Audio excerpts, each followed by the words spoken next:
All right, so let me get my breakfast stuff away. I'm gonna do a reading. I can't go back to sleep, so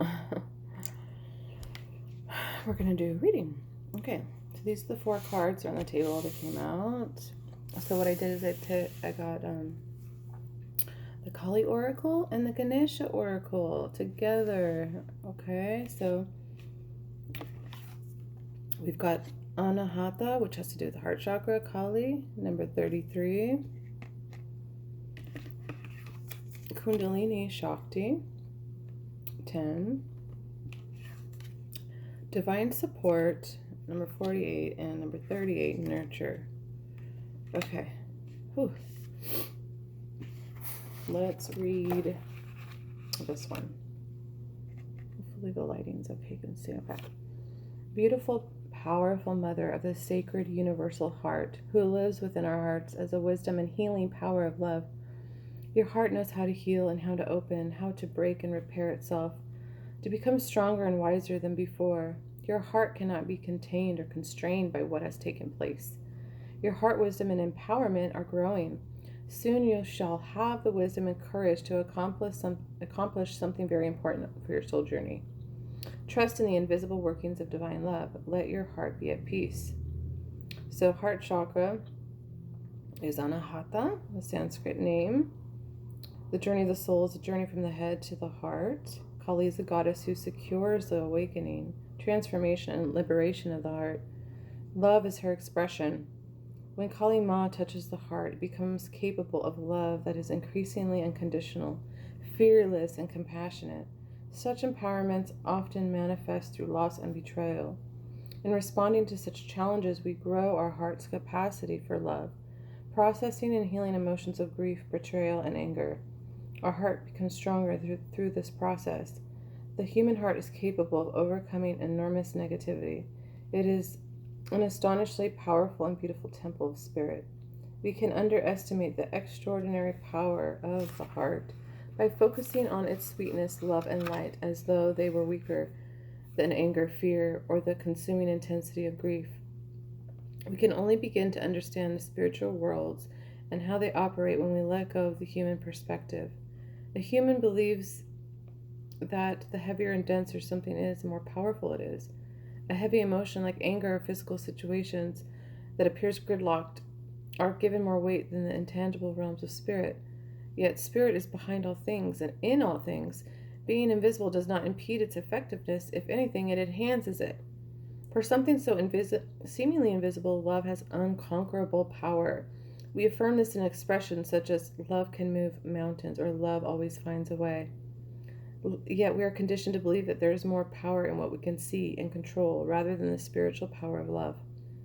Such conditioning pulls us away from the heart connection and into the fear-based belief system that we need to control things or there will be no benefit, no safety, no happiness.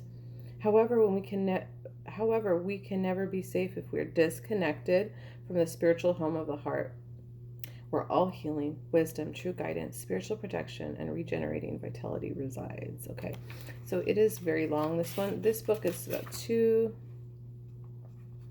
Okay, let me see if there's anything else. Okay.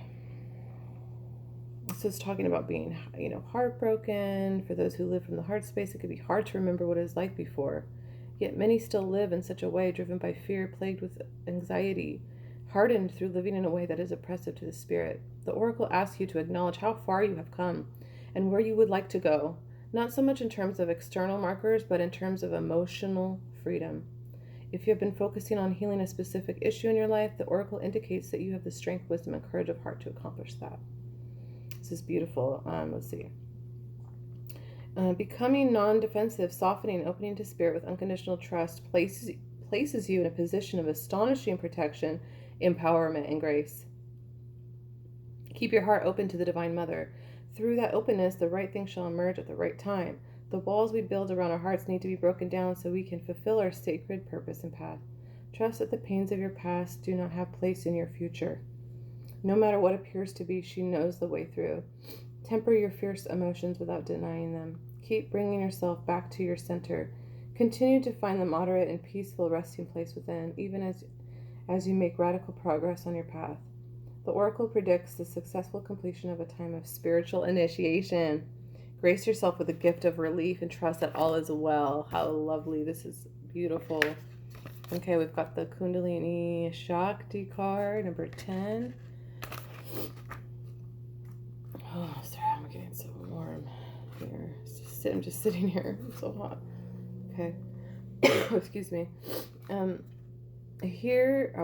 Hers is the arising consciousness that evokes instability within, clearing the inner pathways for higher consciousness to manifest.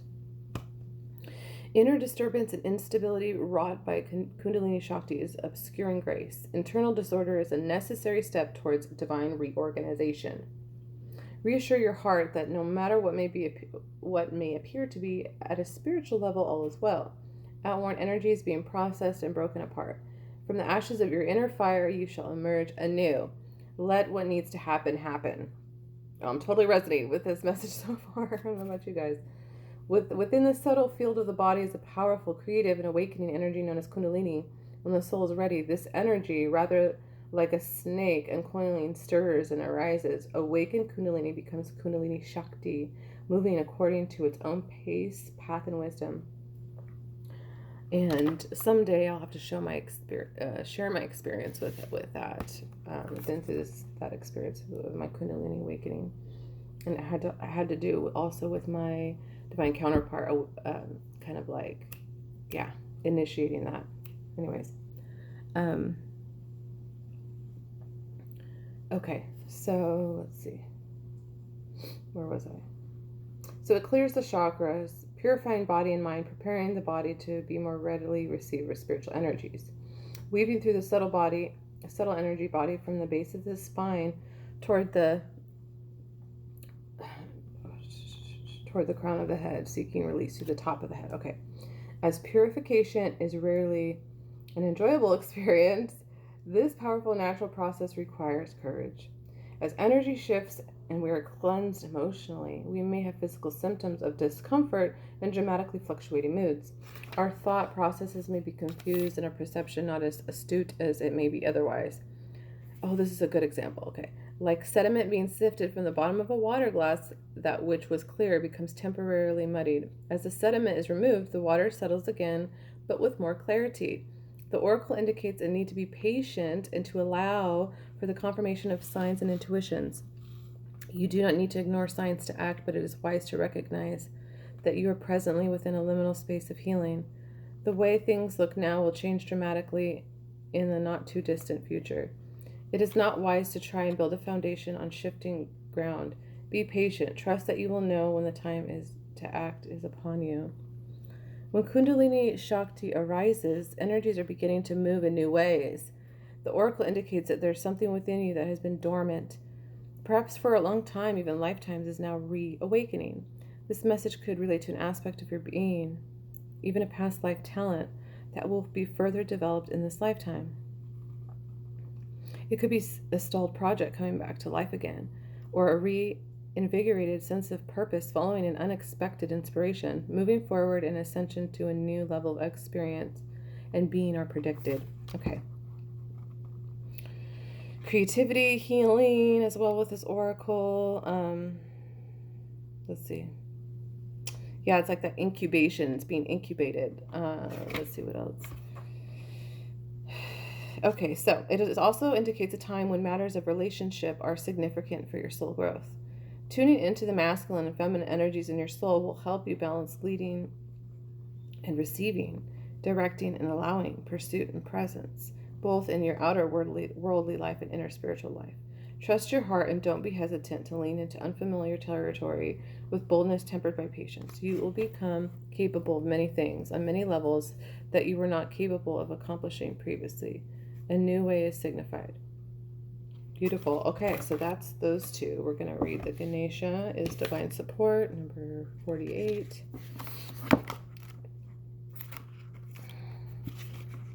Okay. Om is a powerful tool for bringing focus and awareness to the deeper meaning of life. Ganesha is strongly connected to the mystical syllable Om, sometimes written O-M. The sacred Om, A-U-M, is the most important universal symbol of the divine presence in Hinduism. It is held to be the cosmic sound which was generated when the world first came into existence. The written form of the divine symbol, when reversed, gives the flawless outline of Ganesha.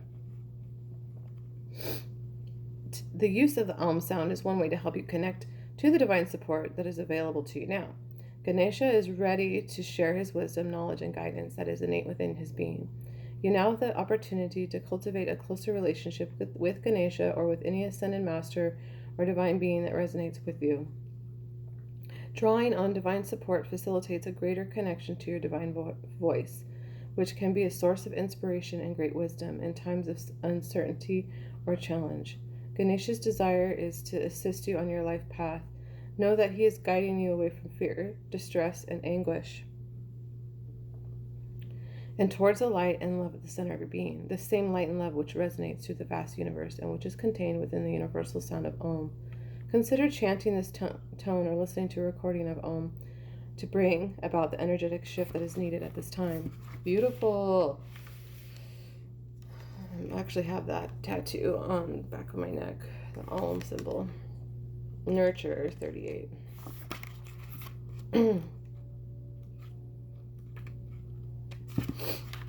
Focus on creating a calm and balanced life for yourself. Ganesha asks you to maintain a compassionate, nurturing, realistic, and down-to-earth attitude when it comes to collaborating with others and your present conditions. You can benefit from being more resourceful and practical. This is a time of slowing down and biding your time and resources. Deal with any issues as they arise and brainstorm practical and easy solutions that will fix the problem with minimal drama. Be careful of giving too much without regard for your own needs. If you have been feeling exhausted or have been prone to illness, you are invited to stop doing so much for others and do more for you at this time. Do not seek empowerment by doing for others from a place of needing acknowledgement. Empower yourself by nurturing yourself, and then from a healthy place, help others. Learn to nurture and to create occasions for others to grow by offering a safe, accommodating energy. This energy is the energy of the heart chakra.